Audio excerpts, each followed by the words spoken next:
किशोर गायसमुद्रे हे शनिवारी सकाळी सातारा परिसरातील वॉर्ड क्रमांक 10 मध्ये जनगणनेच्या कामासाठी म्हणून भावसिंगपुरा भागातील भीमनगर येथील घरातून बाहेर पडले होते।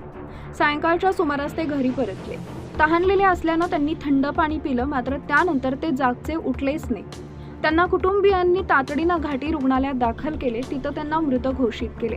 त्यांचा मृत्यू उष्माघाताने झाल्याचा प्राथमिक अंदाज असून किशोर गायसमुद्रे यांना कवच म्हणून कुटुंबियांच्या मदत मिळावी अशी मागणी केली आहे।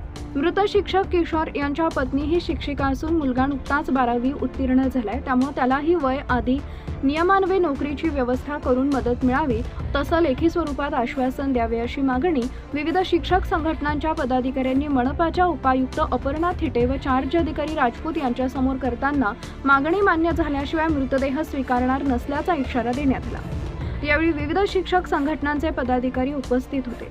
शिक्षक गायसमुद्रे कार्यरत होते ती शाळा एका दिवंगत माजी मंत्र्यांची असल्याची माहिती शिक्षक संघटनांच्या पदाधिकाऱ्यांनी दिली। पदाधिकाऱ्यांना मदतीचं लेखी स्वरूपात आश्वासन देण्याची मागणी लावून धरली, मात्र लेखी आश्वासन मिळत नसल्यानं शिक्षक संघटनांचे पदाधिकारी आक्रमक झाले असून त्यांनी शिक्षक किशोर गायसमुद्रे वय वर्ष 45 यांचा मृतदेह ताब्यात घेण्यास नकार दिला। उद्या विभागीय आयुक्त, जिल्हाधिकारी व महापालिका आयुक्तांचे भेट घेऊन कामबंद आंदोलन पुकारण्याचा इशारा दिला।